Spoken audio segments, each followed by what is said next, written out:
શરૂઆત કરીએ તો જૂનાગઢના પ્રસિદ્ધ ભવનાથ મંદિરમાં વહીવટી વિવાદ ફરી વકર્યો છે।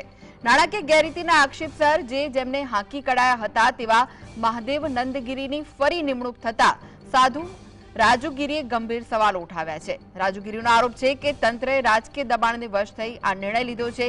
તેમણે સોશિયલ મીડિયા પર વિડીયો વાયરલ કરી જણાવ્યું કે પરંપરાગત સાધુઓને પૂજાથી વંચિત રાખી વિવાદાસ્પદ શખ્સોને સ્થાન અપાઈ રહ્યું છે।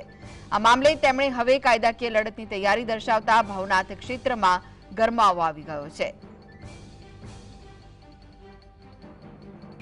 તો સાધુની નિમણૂકને લઈને ભવનાથ ક્ષેત્રમાં ગરમાવો આવ્યો છે। જૂનાગઢના પ્રસિદ્ધ ભવનાથ મંદિરમાં વહીવટી વિવાદ ફરી વકર્યો છે। નાણાકીય ગેરરીતિનો આક્ષેપસર જેમને હાંકી કાઢવામાં આવ્યા હતા તેવા મહાદેવ નંદગીરીની ફરી નિમણૂક થઈ છે। તો સાધુ રાજુગીરીએ ગંભીર સવાલ ઉઠાવ્યા છે તેમની નિમણૂકને લઈને। રાજુગીરીએ આક્ષેપ કર્યો છે કે તંત્રે રાજકીય દબાણને વશ થઈ આ નિર્ણય લીધો છે। તેમણે સોશિયલ મીડિયા પર વિડીયો વાયરલ કરી જણાવ્યું કે પરંપરાગત સાધુઓને પૂજાથી વંચિત રાખી વિવાદાસ્પદ શખ્સોને સ્થાન અપાઈ રહ્યું છે। આ મામલે તેમણે હવે કાયદાકીય લડતની તૈયારી દર્શાવતા ભવનાથ ક્ષેત્રમાં ગરમાવો આવી ગયા છે। તો વધુ વિગતો માટે જોડાઈ ગયા છે સંવાદદાતા હિરેન। સાધુની નિમણૂકને લઈને ભવનાથ ક્ષેત્રમાં ગરમાવો આવ્યો છે, શું વિગતો મળી રહી છે?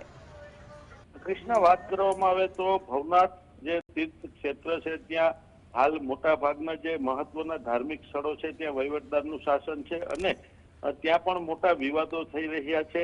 જે સાધુઓનો વિવાદ હતો તેને શાંત કરવા માટે વહીવટદારનું શાસન લાવવામાં આવ્યું, પરંતુ હજુ જે વિવાદ છે તે શાંત થવાનું નામ લેતો નથી।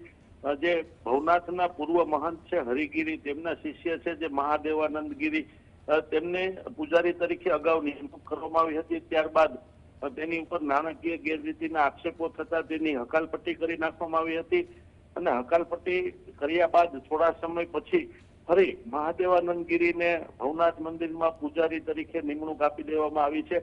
તેને લઈ વિવાદ ઉઠ્યો છે અને ભવનાથની જે ગુરુ પરંપરા છે તેના જે રમેશગીરી છે સાધુ રાજુગીરીએ ગંભીર આક્ષેપ કર્યા છે કે અમારા દ્વારા મંદિરની પૂજા કરવા માટે અવારનવાર રજૂઆત કરવામાં આવે છે, છતાં અમારો હક હોવા છતાં અમને પૂજા કરવાનો અધિકાર આપવામાં આવતો નથી અને તંત્ર વિવાદાસ્પદ જે સાધુઓ છે તેની નિમણૂક આપી રહી છે। આ મુદ્દે મામલો વધુ ગરમાયો છે। જી, આભાર માહિતી આપવા માટે।